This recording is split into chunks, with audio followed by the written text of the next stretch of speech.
जो मनुष्य का शरीर पाकर श्री हरि का भजन नहीं करते, जिनको हरिहर अर्थात विष्णु और भगवान शंकर का सुयश नहीं सुहाता, जो वेद मार्ग को छोड़कर प्रतिकूल मार्ग पर चलते हैं, जो ठग हैं और वेश बनाकर जगत को छलते हैं,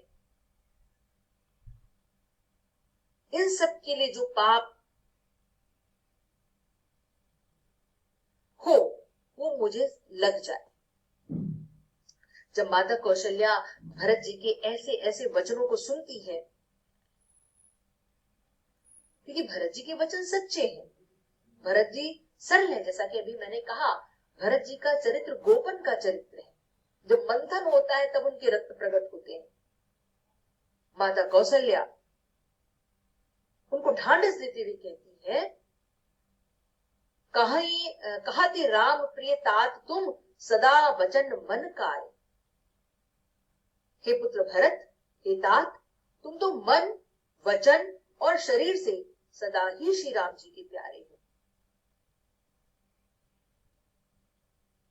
तुम राम के प्रतिकूल कभी हो ही नहीं सकते। जो जगत में ऐसा सोचेगा कि भरत जी की इसमें कोई भूमिका है, सच तो ये है वे स्वप्न में भी सुख और शुभ गति को नहीं प्राप्त कर पाएंगे। माता कौशल्या ने बड़े सुंदर वचन कहे। सच तो यह है माता कौशल्या के इन वचनों से भरत जी का पूरा चरित्र स्पष्ट रूप से दिखने लगता है। वो कहती है और भरत जी को गले से लगा लेती है। उनके नेत्रों में प्रेमाश्रुओं का जल छा जाता है। वो विलाप करती है, रोती है, और ये सब कुछ कहते सुनते, ये कहने सुनने का दृश्य अद्भुत है। और ये सारी घटना घटने के पश्चात वशिष्ठ जी सबको धैर्य धारण करने के लिए कहते हैं। वशिष्ठ जी उनके कुल गुरु हैं और सभी भरत जी को समझते हैं कि भरत ऐसा कभी नहीं कर सकते। और गुरु वशिष्ठ जी ने जब चित्रकूट की सभा हुई है और वहां पर आप देखिए वशिष्ठ और भरत जी का क्या संवाद होता है, अद्भुत संवाद है, सभी को पढ़ना चाहिए।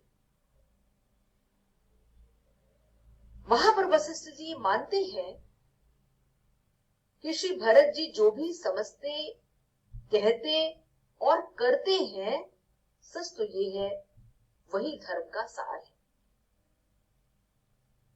और गुरु वशिष्ठ ने ये जो शब्द कहे, ये बड़े असाधारण शब्द हैं।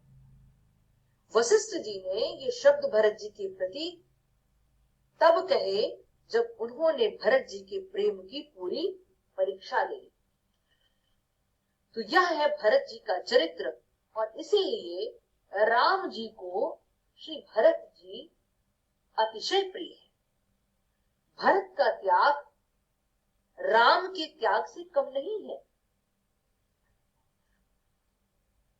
और इसीलिए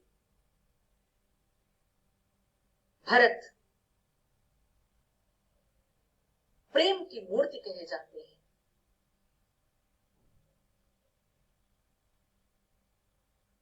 और जब भी भाई की कोई तुलना करनी होती थी तो राम जी कहते थे तुम मुझे भरत के समान प्रिय हो।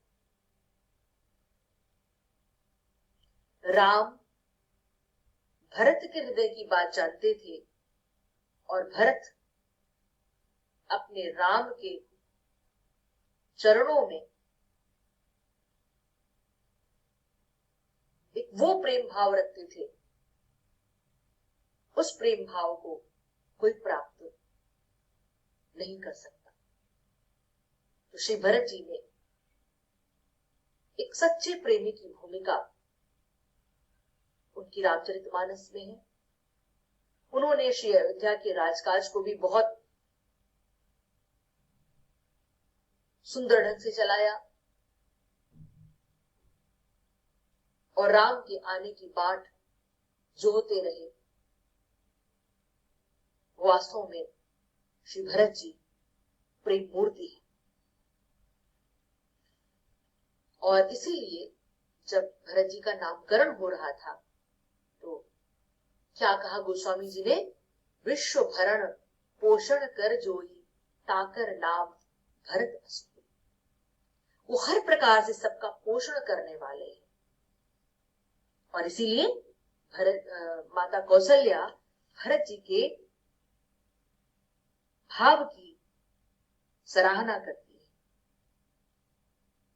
क्योंकि उनकी छलविहीन सरल प्रेममयी वाणी और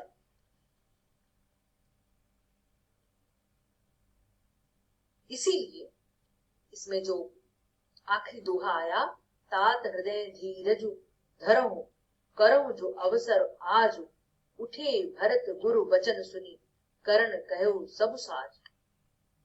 वही भरत जी, वही वशिष्ठ जी, मैंने जैसा कि पहले कहा कि तमाम परीक्षा लेने के पश्चात वशिष्ठ जी ने भरत जी को धर्म का सार कहा, तो ये है आपके पठित अंश के आधार पर श्री भरत जी का चरित्र। आप सभी इसे सुने, चिंतन करें, मनन करें। श्री भरत वास्तव में कौन है? एक साधारण व्यक्ति तो इस तरह से विचार ही नहीं कर सकता। धन्यवाद।